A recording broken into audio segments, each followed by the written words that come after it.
Kenneth Ofori Atta.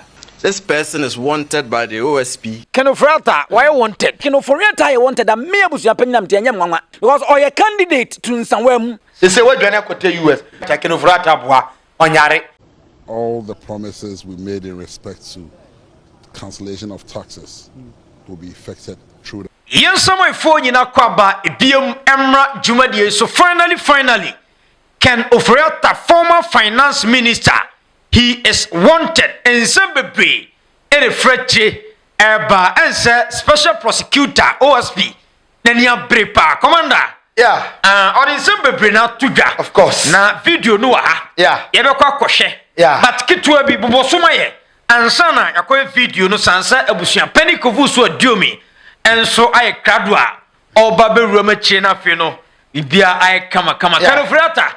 Yeah, the right away there. Ghana for say a good news. Say obusapani Kufi Adiomi.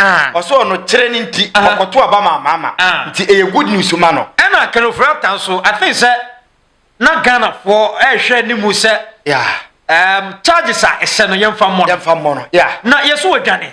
Yeah, they say Kennedy Ofori Atta or hide it wadwane because Office of the Special Prosecutor no were declared fugitive. Fugitive say you be a wadi boni a ye pen a wadwane akosi. They say that they why wanting to yenwuram na ye ni hu nkomo kakra bi na. Okay, na bobosoma na enko video. Wow, right away there a very short one nyina ne say Office of the Special Prosecutor declare Kennedy Ofori Atta wanted ya baby ebenye bia ye nche no na afi wasan issue krata e de akwa amono ne say baby owo bia no omo nche no na omo fa ne mre na oman no ehia Kennedy Ofori Atta esan say one ye wasem na according to Office of the Special Prosecutor no wa twere krata de akwa Kennedy Ofori Atta so ya Kennedy Ofori Atta finance minister from 2017 ebesi 2024 no eniema ni dwirimu de ne katashe bi koso a amfa ne kwan so ya omusi omeya no eno na Kennedy Ofori Atta dwane a ono my hard and seek ya aba bedu sebre na Office of the Special Prosecutor kisi ajaben kire mu se Kennedy Ofori Atta ni deals awaye no ya omusi omeya no sei ene bisitie wotwe sika de ama SME ya eno SML ama sika na wotwa no pese 1 billion Ghana cedis sika ne ko wabra parliament approve PPA approve ECG so $145 million in different 50 contracts sika ne ko without approval yes say the 2 meters and what National Cathedral $58 million no parliamentary approval say sika no so no twa ya e say ye request and what ambulance case say another koto ambulance bi 307 ambulances yeah amount for crowd and the band di tare hu bi say onim hu bi eno so so ye say ebuo bi ba ma o mabuo man no nti Kennedy Ofori Atta mra na omeya na eno so parliamentary approval ama anko parliament now the last one a tax refund no nso obi tua to a se company bi tua to dura bi a ya ma tax refund yeah Ghana fa wa mo no ne de omunya bi pa eno so so ye say or approve tax refund without the right and as a necessary steps I was taking into way and a special prosecutor general say Kennedy Ofori Atta me ya no a Kennedy Ofori Atta adwane na o mabo ni bia o say oyare o US ontimi ma na ba bia duru no de ama omo eyi na no wa bontini special prosecutor say na nka de na ye omo ne ntem ene omo ye but owo ho and the lawyers ne ba ye say Emrante 12 be akura Kennedy Ofori Atta fie ekoye nhwehwemu omo nte ase akowura wura dem nyina ntomo pese omu bisa special prosecutor say onim hu bia na eno ena special prosecutor say so omo pemu aye dia on track rata amomo ba be gina bonten aye press conference ama Ghana fo hu say onim hu bi anase onim hu bi na o tirem say eno de enye ono nemom Kennedy Ofori Atta no oye wanted yanko video ni mra we de kitwa bi na minim say ba commander any abusuan pani kofu so adiomi ebe address sa issue no na bibia ay kama Kennedy Ofori Atta. Ladies and gentlemen of the media, a few minutes ago I signed a directive declaring a high-profile person a fugitive from justice. This person is wanted by the OSP to answer charges in respect of several cases, including the following: 1. Contractual arrangements between Strategic Mobilization Ghana Limited and the Ghana Revenue Authority for the stated objective of the enhancement of revenue assurance in the downstream petroleum sector upstream petroleum production and minerals and metals resources value chain. 2. Termination of a distribution, loss reduction, and associated network improvement project contract between the Electricity Company of Ghana Limited and Beijing Zhaochen Technology BXC. 3. Procurement of contractors and materials and activities and payments in respect of the National Cathedral project. 4. Activities and payments in respect of a contract awarded by the Ministry of Health, initially commenced by the Ministry for Special Development Initiatives to Service Ghana Auto Group Limited for purchases and after-sales service and maintenance of 307 Mercedes-Benz Sprinter 305 CDI ambulances for the National Ambulance Service. And 5. Payments out of and utilization of the tax refund account of Ghana Revenue Authority. Ladies and gentlemen of the media, the fugitive's name is Kennedy Ofori Atta. Mr. Ofori Atta is 66 years old. He was the Minister of Finance of the Republic between 2017 and 2024. Mr. Ofori Atta left the jurisdiction on or around 2 January 2025.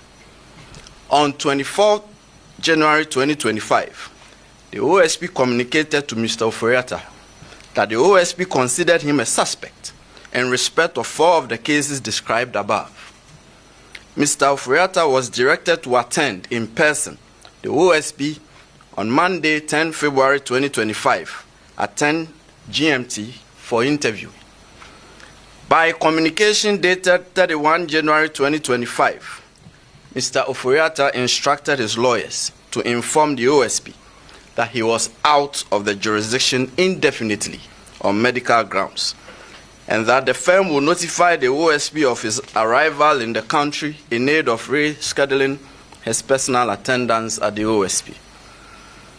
Further, the firm offered its willingness to provide the OSP with any information the OSP may require to aid in the investigation until his arrival in the country.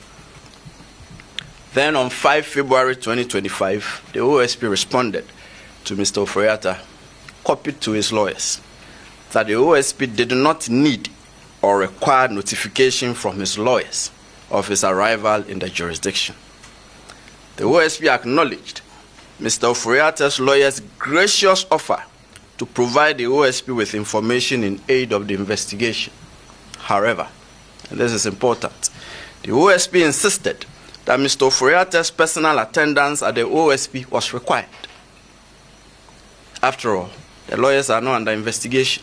I don't need lawyers to answer questions on your behalf when you are being investigated.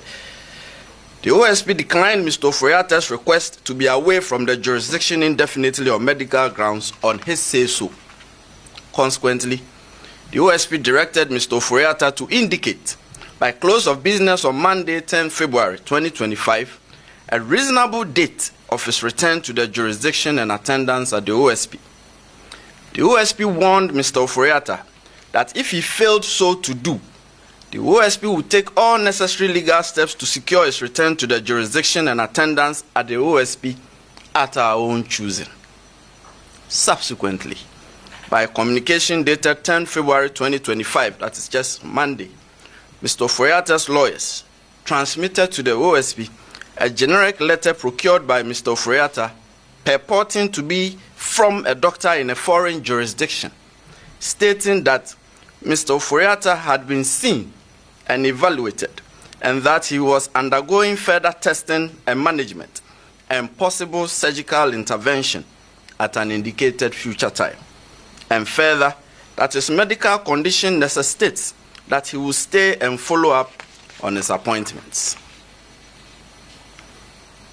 On account of this purported medical letter, Mr. Ofori Atta's lawyers prayed that the attendance in person of Mr. Ofori Atta at the OSP should be fixed, taking into account the medical report from his doctors. Then at 4:16 p.m. the very next day, that is yesterday, Tuesday, 11 February 2025, before we could respond to the letter that came on Monday, the OSP received another letter from Mr. Ofori Atta's lawyers. This time, It was an inquiry. Mr. Ofori Atta's lawyers wanted to know, and they stated that they were informed by the household of Mr. Ofori Atta that in the morning of Tuesday, 11 February 2025, that is yesterday, 12 men, comprising 1 police officer, 4 military men, and 7 other men in plain clothing, visited Mr. Ofori Atta's house, and that by threat of force, they were able to enter Mr. Ofori Atta's house, and they undertook an exercise purporting to be a search of every room, office, gym, and other spaces in the house. Mr. Ofori Atta's lawyers then inquired if the OSP could confirm that the actions of the 12 men were the instance of the OSP, so as to enable them to decide if a complaint to the police would be unnecessary. Mr. Ofori Atta's lawyers then prayed for a prompt response from the OSP to prevent imposter action. We are now responding promptly, and we have chosen the course of answering Mr. Ofori Atta's inquiry publicly at this briefing, considering the circumstances surrounding the purported raid at Mr. Ofori Atta's house, media reportage of the purported raid, and in light of the reckoning that some media houses have stated emphatically that the OSP was behind the purported raid, and in light of the reckoning that the purported raid is being made to appear as if it was some untoward action by the OSP stemming from some contrived vendetta held by the OSP against Mr. Ofori Atta. So, here we go. And this is our response to Mr. Ofori Atta directly, but through you, the media. Mr. Ofori Atta, the OSP did not raid your house on Tuesday, 11 February 2025, or on any other day. Mr. Ofori Atta, the OSP did not cause any persons, however uniformed or bedecked, to raid your house on Tuesday, 11 February 2025, or on any other day. Mr. Ofori Atta, that could not have been the OSP, and that is not our style. If the OSP enters your premises, you will not be in doubt as to whether it was the OSP that had come there, and your lawyers will not have cause to do an inquiry ascertaining whether it was the OSP. We have our unique methods of conducting searches, and we have uniquely designed insignia identifying ourselves, and not just by a statement that we are from the OSP. This is one such main insignia. A person cannot just show up and say they are from the OSP. It's cheap. Anyone can say that. But when the OSP enters your premises, you will definitely know by our insignia, our methods, and the way we identify ourselves that this is the OSP. Na OSP, onye na na danko Akuffo Addo nipa. Yeah, kisi ejabe na na de ne bai. Anase oye adwuma se de be ya NDC aban omema na to aso. I say asem no amanfo bi adwimo no. Omo susu se opese o please President Mahama. Na eso nani a omema na to adwuma because sa office no na NDC vo bi kase man peni nyim free home fa so amaso. Free se na na do ekreti sa office no. Matena mi do odi nka akọ ho no. Okwoshe ha wentman nche obi we no se na nadu na mother serpent of corruption. Okay. Kise jabin bae onchi obia. Unse atofo sen mo ne President Mahama eba scandal no. Ohwehwe mu bia no se omunya boni bi omfo omo hunkodi. Tina MPP fo ni bi kase papa yi aden na o ye NDC ni ana. Because atofo sen mo case no. Unse akoya muanan. Akoya muanan ohwehwe mo so omo so President Mahama de so President Mahama ho so onye boni bia.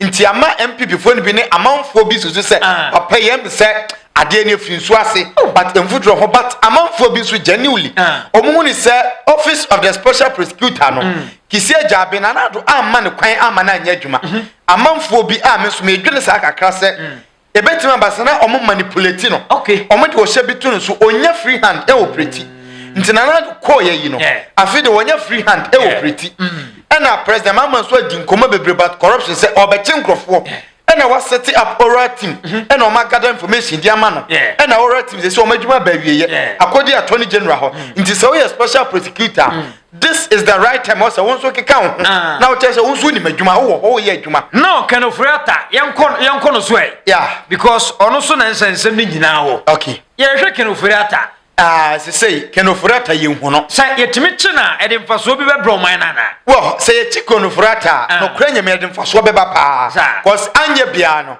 ye nim Ken Ofori Atta businesses ya ne nsa wom o ye shareholder ye nim dia ye ne dia banks ahodo nti say Ken Ofori Atta ye chi no ne hwehwe nsem na odifo no say ni sika bia na accounts mo di tua ye nim ni fie ye nim banks any companies ye ne dia aban betimi de nsa to so na ya ton ye twa ne seluwa na de atete kane bi so but right ade ba ko a na enwanwa ne se Ken Ofori Atta minister of finance onye ketua aban say ye ne company bi sign deal na company no man manage ye petroleum sector no ye resources ye metal aspect na no ma ye in terms of sika so many GRA aye adwuma na ye twa sika 1 billion cedis wa bra anko parliament ama parliament anyantum ntiase anko public procurement authority yes aban ne kwato ade a omo ne so mo hwe sa ade we ye gitum ye nyintum anko ho eno ati national cathedral $58 million yes spend sika nyina anko parliament o se national cathedral no say things omo sika no omo jeje no abonten o anti abonten a bebu akonta na ye hwe se ebi fra de fra abonten fa hon krata abra na de fra ban mu no na de hon krata ba ade na wotete they say what Joanna kote US unsa asante pedi eto da so US hwe no ho yade on de wakoyare wo akoyare se Ken Ofori Atta so no so yare wo ono de ende ono ana ahye da yare sa say unsa yare wo commander the right Ken Ofori Atta boa onyare University of Ghana hospital na president mama yeye say na se ministers na yare ho no omko omra o de omra say surgery Ken Ofori Atta omra onyare o Ghana for pressure de ma papa yi amana yare ama esi ameno kasa US no ene mo dima no onyare say na na adomo Holland ko kobi but call we na abane so special prosecutor efren from January on fan ene wadwane akote do patch say ye be chininti no wadwane ye kire na ye pe Ken Ofori Atta achi no ene amana dwane a otwa ntro se oyare onyare odwane because ene won say ye be koto ambulances ya amfa nko parliament ama parliament approve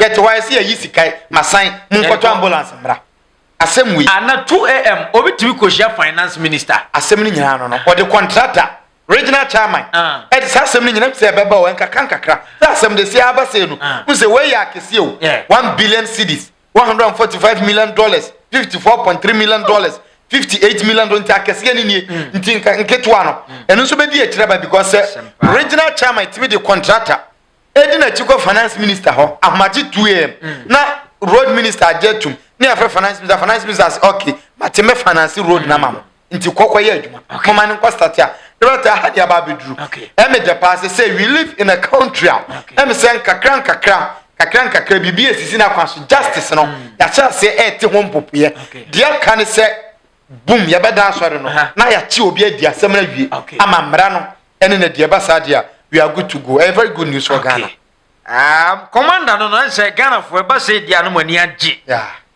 basi e ba be chi obi di say Ken Ofori Atta say minim die ntia mani agi sa say Ken Ofori Atta o wiayo sa dada Ghana for asempa dada Ghana for papa because kwaya ode ye fa so no odwene ho a onte ase asemu onte ase kra asempa obende yenkona fe no abusua pani kofu so adiomi enso entwa so emfa bonten na bibia enye kama quick one yenko hoy abusua mamu akwaba mejo so amu bright ne mpom ti say adum boko me ho de matamfo guso a na ebre sade omo bokro no wa bandada anu no omo bre na omo mayo majo so mbebo bi e wa banfo frɛ ya abam so mbebre no sa na matamfo bre ade obi bokro no wa bandada ne se wonim sa bandada na ekɔ ende kro no de bebre na sha cathedral no nyina ye example PDS no nyina ye example enti anya hwe no kano KVG no nyina ye example a ye betimi de asoa wo mo enti wo mo guso omo position nyina no won say yenche wo mo but omo hu mete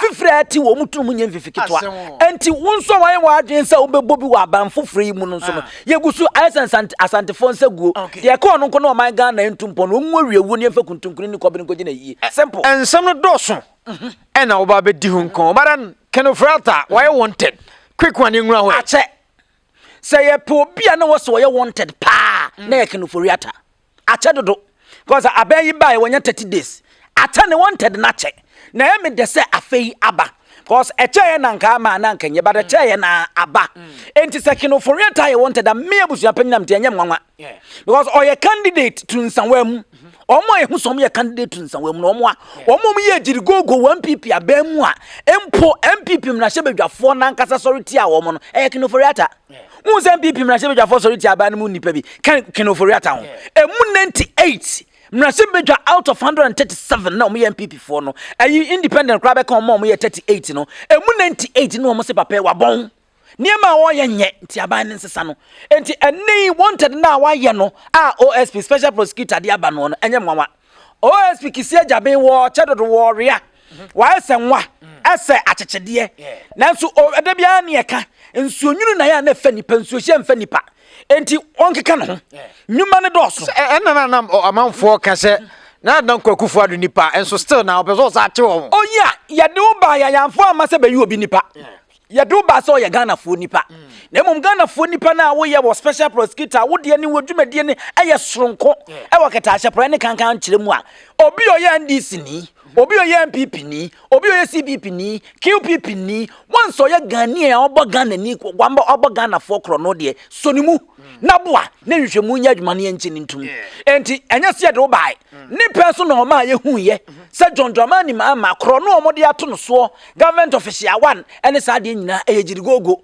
no kura bia ni mo de bai ansa na ye koto aba ene ni person ene wo de aba ena Ken Ofori Atta why wanted and we wanted the list that they are to so a body say Ken Ofori Atta ne ho mu enti wo mra no media dance na achinye bia ne ho a wo ho de mame se ne national cathedral ya se kro no abaso jirigogo abaso a ne de o man ne foto ne de esuo mu de ye adwuma eni kwa se basa ye wi a o man na nipa wo sanye ema ye discan man national cathedral kisi ajaben mu ama mo bo o man ne kro no dan kan welianom mensa wo tabanum ne ade ende name eni ade a na ye finance minister Ken Ofori Atta anya me abusu apanyina metia eti se ne ye po bi no abeyi nsama no a na eye strategic mobilizations limited SML eka ho national cathedral eka ho wonu nyina aka ho na Ken Ofori Atta se wo mra na omra no meyi nsama no me yare ne de mo mfa nyine ho ano metia na me ba bi tutume cause no yare fo edada no wa bam ne ka chense wa bere kwahwe okidini na guru akoma yade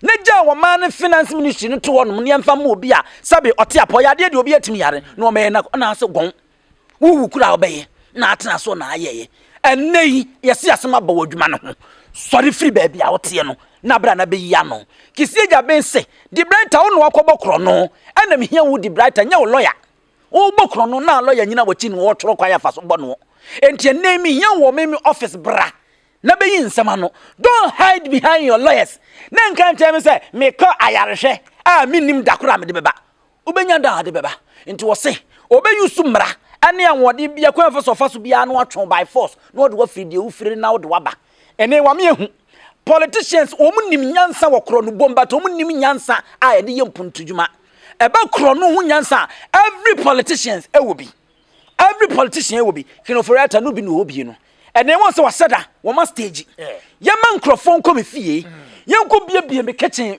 me still wa maye kura so ne emfa nhye aban ya wa bai ana special prosecutor say ono na akọ ready me fie special prosecutor say won so ma obi a ene wo so ma obi no oba wo fie a enye wo nya nhwehwemu ansa no wo say special prosecutor na eba me fie they identify themselves ama wo say special prosecutor kisi ajaban ne boys na abai onim ho hwe saade ne si enu anopa wo mo de hye no onim ho hwe Ken Ofori Atta na se bo hye da no ma stage a asam na nyaba wewu a wujejeje na anu ya na akofa baaye bra so onye kromfo a be ya no ne wu kwa ya fa so a wudi sika no ma Duncan Williams mu kisi ajabenom maami a watwa ntise do motei a wo kana sha cathedral no ho no a wo mo ka ho no be chirim na fa mai Ken Ofori Atta de even Ghana fo ankasa nya no a afezo mbebusa nsem be roasting no nyase ya bebusa nsem ya betotom sa de ya toto no ma de nchena fa no ma ho ne epem ko kakra fa no ya toto no ebeto da it was alleged say Ken Ofori Atta finance na adodan ko Akuffo ado enu nti no bai o man sika se bojade ma no se tewuka ria o man ni bi na tewuka wo ria o man ni bi atewuka Ken Ofori Atta be ka che say onye salary but every transaction o man be 10% ti makacho say any politician obeka say me ye adwuma de achew no oman no say ye nimnyansa ye ntutum nika ne nkopa ncho say ye pa achew manye nche boy de obeje boso me ne ntwa aka politician fa de nche me ka bi che Ghana for COVID-19 mo bra na do dan Akuffo ado o che nsuo free any light bill free na mka yam say mo politician te sabon sam what the ade chewa of fanyansa kwa so no sa agena de muwie mu ba bia light be hwikotoye unkoto prepared wa dum no unkonko duro bu akwa no na akatu na wo so unfa nhye mu so na akatu ene ne kon fa so je enti ene politicians na omo Ghana no ene ya bibimam handie nyansa de bokro no they are expert but nyansa de developmental project no they don't have eno ne ye ne wono ana ahyehye ene yakọ ready ne fie or the special prosecutor wate why wanted bra be you ano ni hu ba bia yeko answer na be wie no uni se emra no Kennedy Ofori Atta yemfa no ntum the brighter Kennedy Ofori Atta oche chachukata na oh mi bisao Kennedy Ofori Atta chachukita Kennedy Ofori Atta ya Ghana ni ache be ma na no ote be kwaya okote body obi body esa na his lordship Frederick Nawula atra be kwa circuit court din ko 15 years no Kennedy Ofori Atta che no body dropo a wo kodwoma akoswa no 50 cedis no ono ya jinu ko 15 years Kennedy Ofori Atta wo wie o man ni sika it has been alleged abeto dwano no o che sa abrema na Kennedy Ofori Atta echa dia o de sika wo obi mfia ene o de kumase ensanwam prison no o che na Kennedy Ofori Atta che obi asabi okodi nkonkonsa keke ene wa remand be 14 years yenya lawyer man ni nasem Kennedy Ofori Atta che na Kennedy Ofori Atta ko prison Ghana nyina bebo ana Yesu beba ane wonko na Ghana mo na Yesu mra na yekra ye Yesu ahwe no quick one simple onu angasa una ni dimi na bibia chese kro no bon no ene mo be ye nyina na MPs ma ye te se wabon enti na ono no na mene na nka animu na na wasanko reason no tena ne da bi kokra wanyini udi ska ye da bi o sa yade kohwe ho yade o se gon nkokrafo na ska no mo de ye da bi o mo pa de agu first sa obaka santene ebra na do besa no ka wase wode minimu nyeska na wo bepe adwuma fa mamabunu but the korea che no opeska wase I will protect the public purse ewie na ate eda Ghana Kotoka International Airport person na zip na sei ene ewie mu enti wo mu peska na wo mu mpana no wo mu peska wo mu faase no ene wo na no abusuafo no mu de egu o mu wi anso a de wo de behwe wo mu yade enti ene wo mu bo ekoro no yi quick one yenkwana story so yemongro ha say chief of staff Julius Debra and say krato de babontin say after 7th December nana do dan kwa Akuffo ado wa appoint you bia no and say for adwuma to ehon komana kwa bebre quick one yeni kan nwura ho because ensem no doso ma mencha ya hwefo nyina na yenko yenim eho onyame adom so me ho ye pa matamfo guso a wono bredi brighter me bae no me kura me pink sheet ena me denam on se bedi ka se me mpese meye ade a anaso obeka asemu a enim eni nyina so enti meye adwuma na kopem so obo ade beto nsa ade afra me ntimi mfa me nkokọ da because me make any defamation statement bia another derogatory statement bia against obia enye nokre the writer after 7 December appointment aben bia wo ye se bia na edika ya dwen na otim wo ye abambone wo ye nipa bonini a wo pese wo se man bom man se wonim nyansa na adwen da otim na wa badaye ewo mu na odwon man ne ho a adan ne ato abawie na wonim se wo fra ban mu eho na akoya appointment eno ne asem o ya appointment no ofa nipa de agum ade ama aban foforo na oba no make we no me nkan fanti NPP nko a because me say NDC nso ye bi amre bi atwam 2016 ho ema 2017 NPP to anamo ye ne omuto ya etu bi se enana mo NDC to eye ne kwaso ana eye ne kwaso amfunso bie no a ewo sa anamo omutu no se bi omunyira omu ye Ghana fo omu menka so omu ye Togo fo but some me NPP supporter na 8 years ni nyina wa mamadwuma ne etu obawie ya rie a reporto emramu no se ye kom na hyebedwafie ene fa ne ye kwa ye ni to me bia even our minority ni useless se eduru se nka be maye omuntimi nka be maye nya na ma me appointment and say afi na obefa me adwuma I think say nyansam ni nimdie mu no obi a wo common sense ni kwa so okopesa adwuma no obi so be kasa nka omo ba nka president ene omo nya adwuma no because they are all Ghanaians etina me ka cho say nano no se si na nya na mutu anamo ene esi anya makondem but ekwan na mu fa so na no mudi e revoke nkrofo contract eyi wo modi di free adwuma mu no ene no abi na aba enti who are you so we MPP ni a obekasa na watia tinam ka se me YouTube de me kire osie me kura me pin sheet e wa hanom ene nipa bi ahase a won mo e kasa e de fa ensem no tie ensem a sa time no aye NSS won mo e de baaye withdrawal of recruitment staff for the National Service Scheme. We any me reading tantam ne Yakopa. We Ora Yusuf Mustafa. One and no acting the executive director. One of the crate by that was 2016. As of 2017, 8th February. Now mami reading was it the management of the National Service Scheme has, on the advice of the Minister of Education, withdraw the National Service staff recruitment which was done in December 2016, with immediate effect. The decision has been informed by true consideration of violation of due process prior to the recruitment. Also, this include position of the Public Service Commission (PSC) against recruitment process, upon which the PSC in the letter dated 16th November 2016 advised the former AG Executive Director to halt the recruitment process until the matter was properly resolved. This was, however, ignored. An appointment letter was issued to some personnel on 15th December 2016. Management therefore wished to advise persons affected by this decision to look forward for a new opportunity to have the staff recruitment property out. Okay, and that NPP a person National Service Scheme or I think we hoping na do na share we on Facebook wall or say we say obi post here na ono so share or say on the 10th of February 2017 Kwame Agyemang revoked the appointment of 86,000 nurses who were employed in December 2016, evidence based. NFI or day at all. And 2 year crata no so say suspension of recruitment of health professionals. In the maybe was it breakdown of 3K recruits sack from police training school where by February 6, 2017. When you a police training school, any per 3,000. One call police training school. NSS dia medical can. They all party in say 1 month for papa so. And a sa 16 December no 15th December no. Omudi yes appointment no. And unti sa omo appoint woman nyina no. Omo yi omo di e omo free National Service Scheme ni mu e wo ho.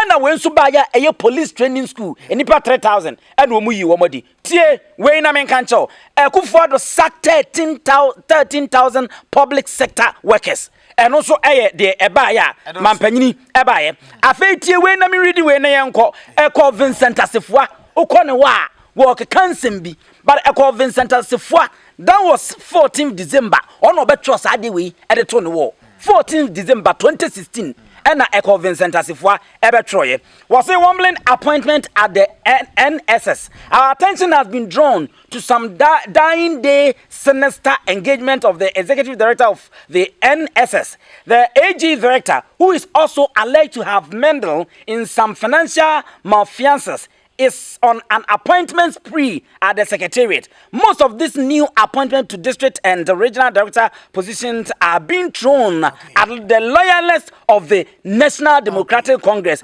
in a warring fashion. Once the common practice has been to engage the Public Service Commission in making new appointments.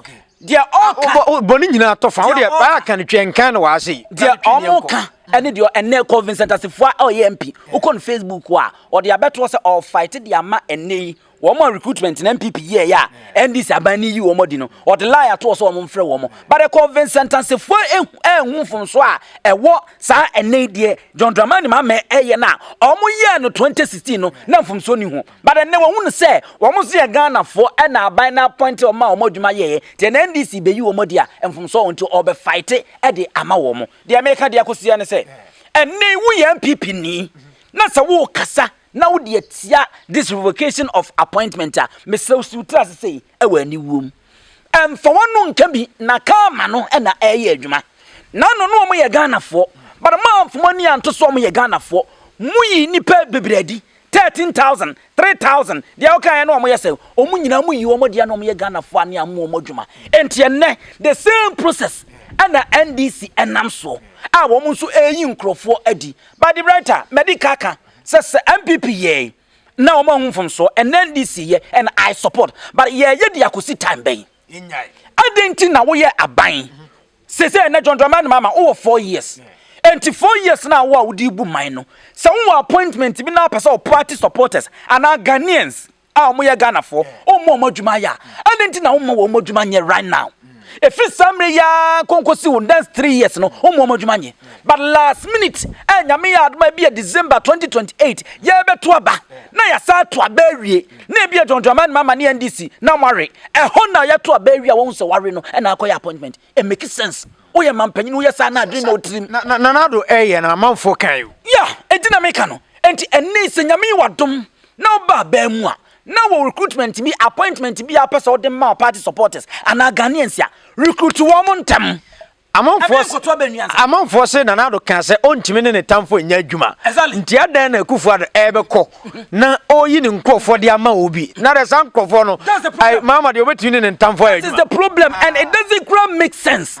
What be the 8 years wa bem san krofo ya mo position nyina no wantimi am mo adwuma anye ye to obewie ya wo hweye no afa na akoma mo adwuma ye na ebe mo nso dimirika na mo nso ani age ya me adwuma ene wa wo police wa wo soldier wa wo hene wo hene munyina no mo adwuma ebebo mu ye beyi modi because man fa due process no ene fa na advertise this recruitment. Oh, anka me uni pa bi ko bi o. I police no. Oh, okay. Last minute no. Ko bi na me ka chance da bi. Ade we dangerous. Dangerous one we abesa ko trace ka abesa yi wadi. And the police ni enko no kwa. Soldier ni enko no kwa. Very very dangerous. E find na hu se na police for actual dia boss o mo recruitment sir after 7 December na eto abawie no. E find na hu se nurses for e buy so mo recruitment. E find na hu se soldier for the buy. E find na hu se NSS e buy so mo recruitment. Be bien why hu recruitment. E find na mo ko interview nkrofo we ye fa wo mu ye hu bi ya nte bi nti wo mu fa koti kwan so na appointi wo mu e recruit wo mu e do wo mu sha banum se de Akuffo hwe nyame anim di bonefosam wo be ko the single span salary structure de ba ya o jade ma Professor Mills no e ma wo no be so aya e ho ntansa ne ho demonstration e ko so no so be ka ya enu bi enene akosi enti se na John Mahama se ofiri se onu so ntimi ne natamfo nya adwuma ena nya se atamfo keke ne mkwan ya ofa so ama wo mu adwuma no enye kwan papa no opam wo mu a I don't have any problem. After 7 December, aben bia wodwin bia no. After 7 December no, menya recruitment unless wo by na na wasari ni power. Enya sa no wo lose a menya recruitment and party supporters Ghanaians sometimes you troop in near pa adwuma no. We should be very very careful because MPP ni NDC am hu say they can never stop this. And ye kuya aba ye aye dey awan we be ko beto aba be wi na say NDC enya 2028 a omo so be sa panic recruitment no na ekoso MPP bomb be yi wo modi the next NDC ba ono so baby no ono so yi na di.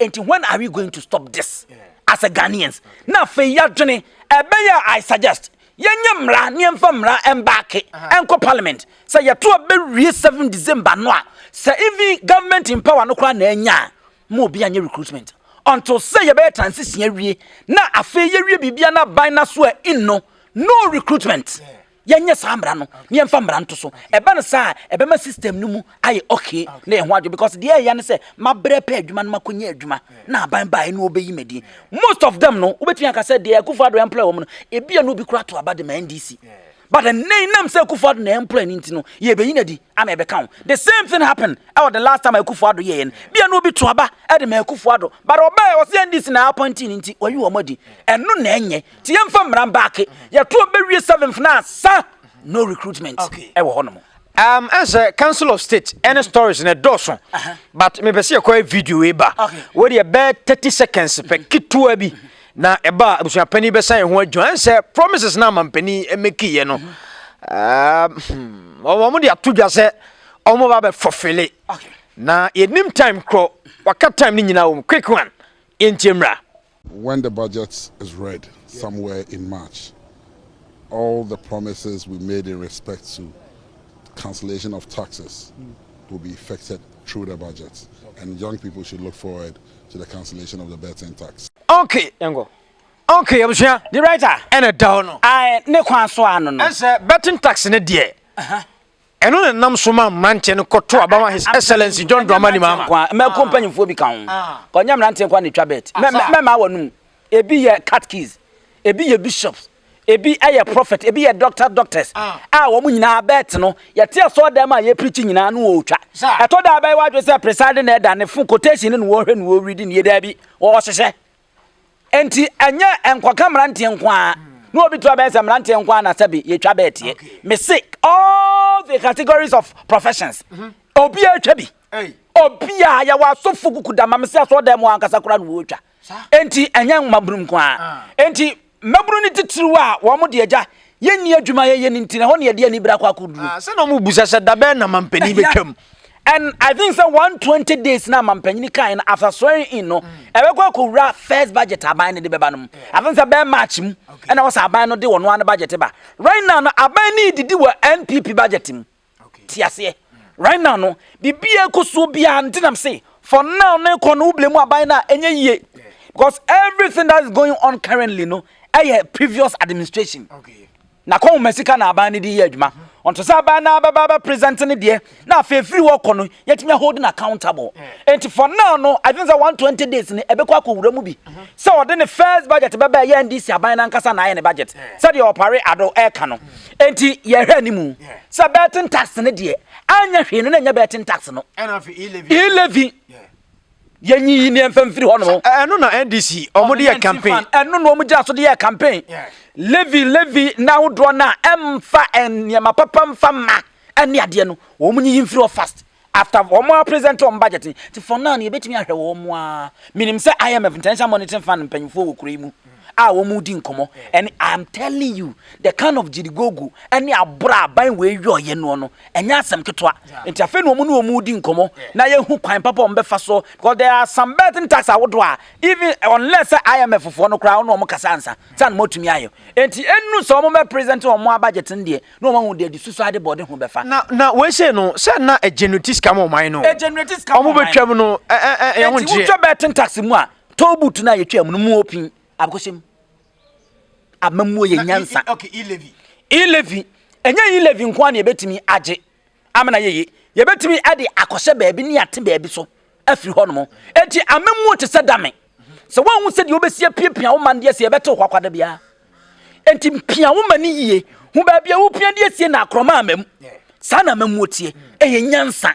adwene enye book na da bia wo de ye feli ye no enti ye maami o te center market no nko school da but a brain toast boy ya dia ye to adaka ba ko 70 million no obekwa ko fa 70 million adaka ndi aba obehu ha obesia boaboa no atonwo no wonya ne mfaso de afiri mu enti amamuo is not about school amamuo is efie nyansa ha wobeto niema ahese o niema te sedame no opiapia ne ye no obi nte kwakwan enehia enti twa e-levy mu fa be se tobutu na ye enemotwam no because amaya wodo ye developed country ko mo gi to enya wo Ghana wote a wo riaria na mo mfamfiri a afei taxes aka no no mo nkekeke bi mom yi bi mfifiri mo ntititi bi mfam kope ba bi nto enya se mo je ne kwa mo ti so mo ye hu nsunsu aso a wo so mo ye hu mfaso a yenya de afiri mu na etimi abo ama ye ne ye tuato no ye hu se eto mi tua yie metuato menye mfaso se ne de afiri mtade na wo se mi ja atua it is a street light ubetie street light sa so ntam na wote no no street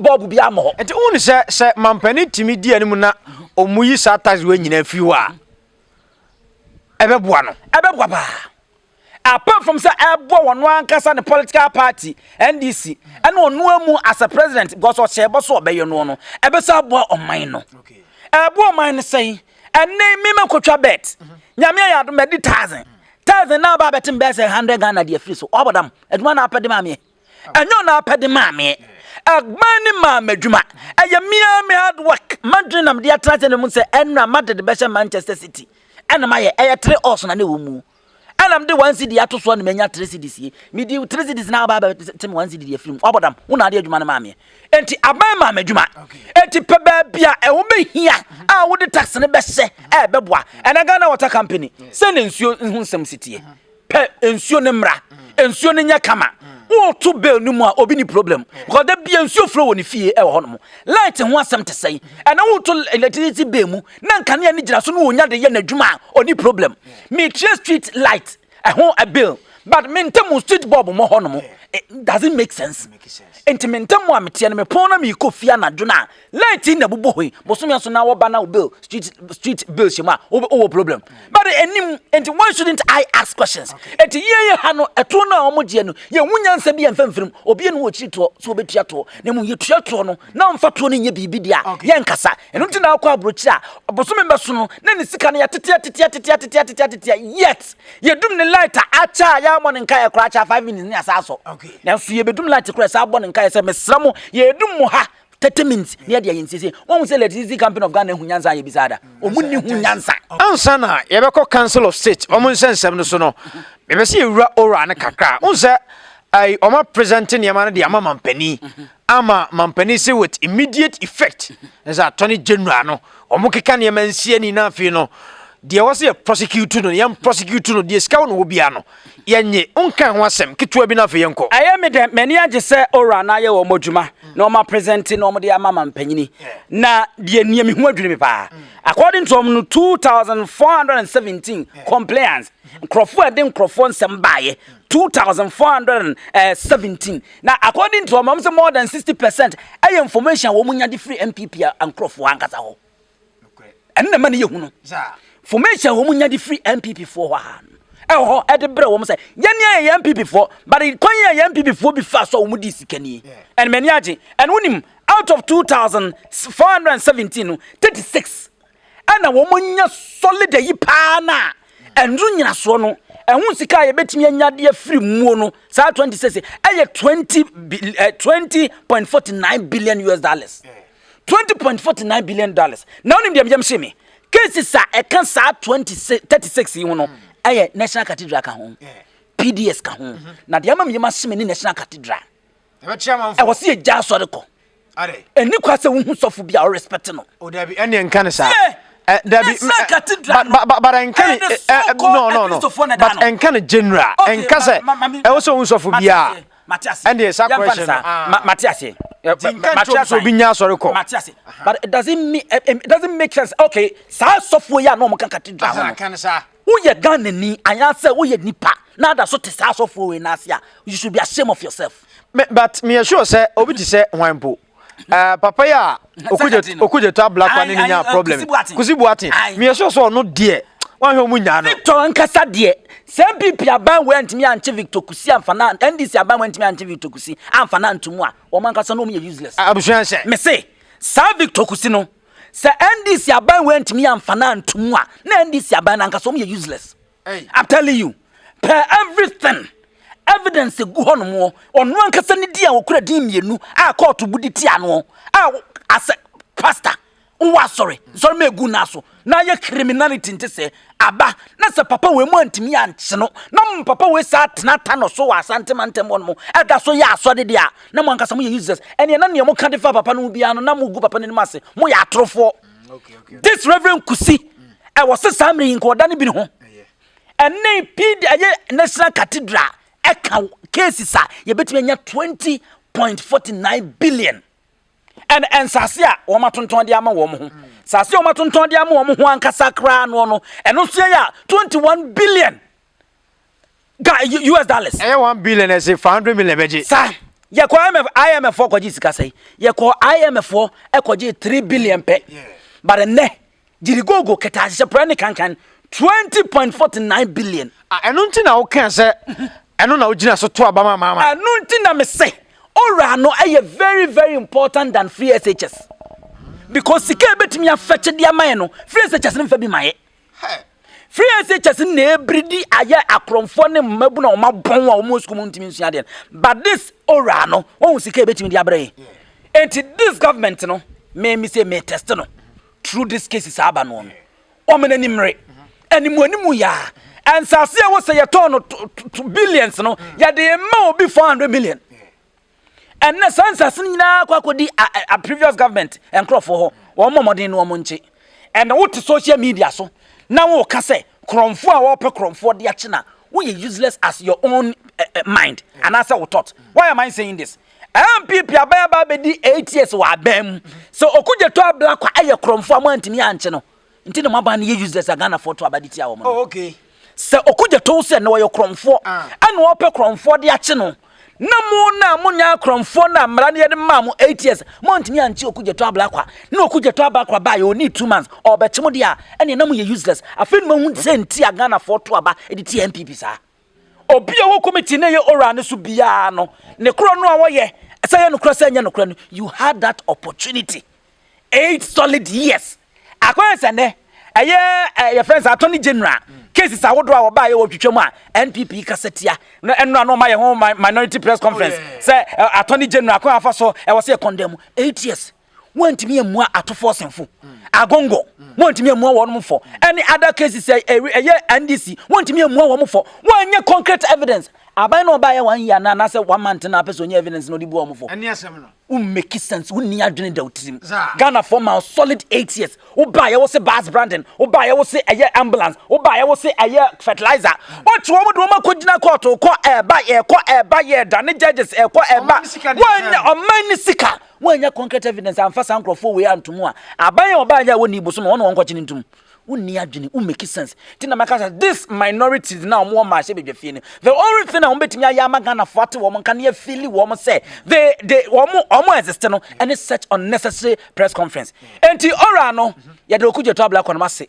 Martin Kwebunom Kofi Buachenom ene wo mo keka ho ni nyina na mum mampanyi John Dramani mama abeto na so ye mpagiri gogo bia ene madam fono no komanda na adu nickname akase bia fa justice justice fako appropriate courts no mun deal with them obi amra ne bebu abonu bia no ye nche wo mo na sesika we kwan ye befa anya hwe no 20.49 billion no ye nyamu 10 billion kra na John Dramani mama utimi besi hospital baako na o se wo se nanse mampani wo se why street ase adwuma na o ye no o se wa mini business e so mini business se nyu obi na be ka John Dramani mama se mini business maka je se o woni ema mienu right history good one nanya legacy good one eja hoko and asa destroy your legacy previous one the umenya ye no ene de wa be destroy no and me hu say o Tony the path of writing good legacy or set abakwasem true history na what to no na da ache because man panyel to obadi ti an 8 years okoba ye no no afede na mamu no akono keke eno na ne oguso a wo ye enti o man yinkini nkom yi ontechi obi a waso oche no even na banum obi jini o mamara ni quick one yenko ena story so ense council of state Oma batwo no ntokwankwa na kosiye o ze anu anfo di nkomo eni enyan eye me nwanwa ohwe council of state aba ye to na afi wo moto na ekodu ba bia we se omu na ba betuma mpanifo ana ayi wo no omu na tuma mpanifo omu de bia ka ho asem me ka o asem me ba ho de nya abotra me ba ho na eye me nwanwa eye mare ho se ye to enipa wo mu kutuma mpanifo aba na ekowie ne entokwa ena enenemu taxi bi kowramu posifo gina ho na afi de na aya na yeme nwanwa e wo Ghana police for ho ene say asem ni sino you were there mu ho omo de yesi omo de ka ne besi nyina police for mu ho even omo kwoto aba nyina mo sachi wo but san crofo ya from some taxi omo ba man sachi omo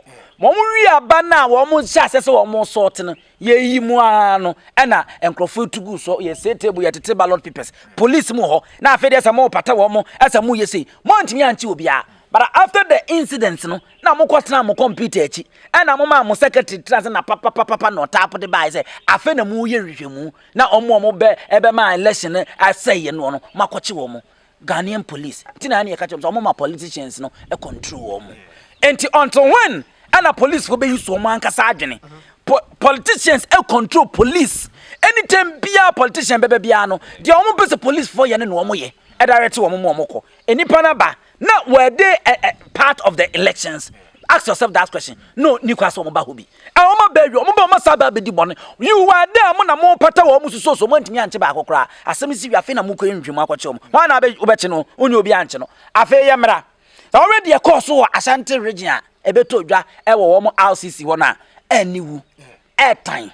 Nanan kansa bo duam sa Grekins ma hono mo e na oye ohene ewo we no greater crane na bisi ana ye zam sa chairman obi mpe ono so yes former Ashanti regional NDC chairman wo mo ho na ehu pa the brighter the entire Americans of state adane ntokwa e wo mia ya wodo yatutu ye ni nyina no e ye sika ewom sika wo enye nyansa afutuo bia no mde mama mpanyini sa oh na wuti this council of state etuma mpanyini fo a ombetuma mpanyini fo se judges dan judges school embassies ahodo private companies home offices ahodo yenkobungu edan a yesi ye judges dan a yetisi ye ni ses yenkodwirimu ni entu amana 58 million US dollars se di besi national cathedral nyansani be na na council of state na za wo chese council of state no useless as right when they had no any say can say I will say it 1,000 times 2,000 times useless as the institution itself and ni pe wo mu nyina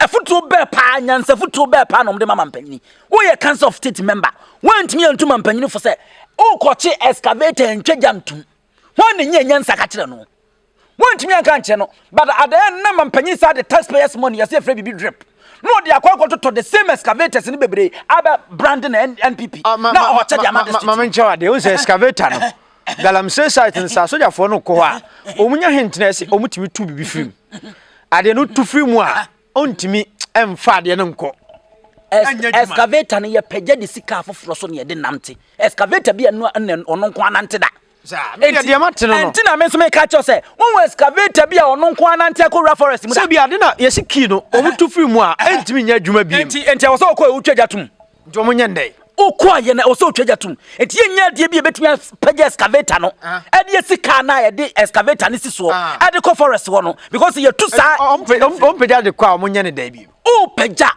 ye nya center bi na ye mfa sa excavators ni nyina nkosisi hono na ye mfa ma abanya aban ne dia afen ye nchemfa ma district nsuo betutu na me che se omutu sa de fi ubusa omo ye ho adwuma no beka omutu fi mu a entimi nya adwuma biem ena mbisa se enti ye nya bi ntomfe ba bi amfa mechem menya sure onya ho asho bro ni na oye no oni spell honom esaye omo nkoto ho ne ma mfa meche e de na anya sure but ye nya a council of state member bi antu panyini bi antu mampanyini fo am ya hye excavators ni nyina ye wie ye ne ye set space money di koto obi see after free bibi drip ye be chade ama district ndi aye adwuma enne wo suo betuto yi there are some regions district aye ne excavator be tigatem ya hye no enti what's the essence of council of state wunim council of state meeting 4 times every year 4 times now omo meeting every year no obi age 5 billion Afibia 5 billion.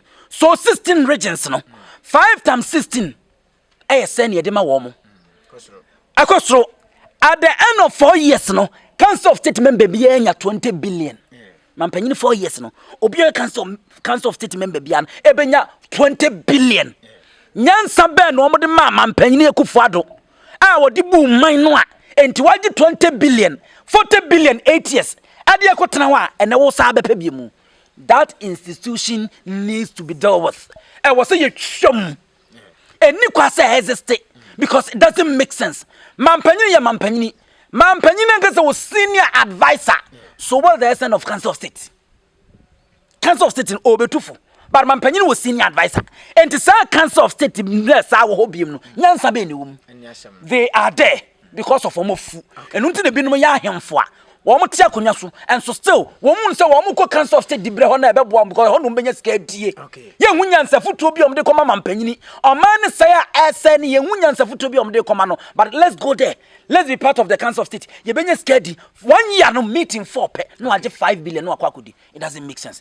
If say me wo say to me no mitimi edi twam a and can council of state no metwam and our advice NDC government. So mbetimi ya yusu omo majority no matimi dia ye bibi dia fa this council of state ho a omo nye na ye ntwam na mfiri ho se council of state wo dia ene ne no nya se mampanyin so benya advisors no personal advisors for what nti ye ntwa council of state no ti na mampanyin wo personal advisors wo na no personal advisors no entu no fo because council of state ndi nyansanim enu nti na ntokwa bananka we dia na wo se ye ntokwa ye nyina ye kotu mampanyin fo ama mampanyin atimi aye ne ma pade amaye ti de nti ne ye koto aba ye kwa akoko because 5 billion is at stake every year na teacher ni aya post na kwotene kurase light ni ho kanea ni ho no network ni ho oda adan ya yade ene 21st century yade bamboo tonton yade aboso one a wo ne nyanya nche na edi ahurusie wodan no mu bosom so a woje sai wɔkyerɛ deɛ kwan yɛ gyina tɔkɔnim na tɔkɔ gu n'ani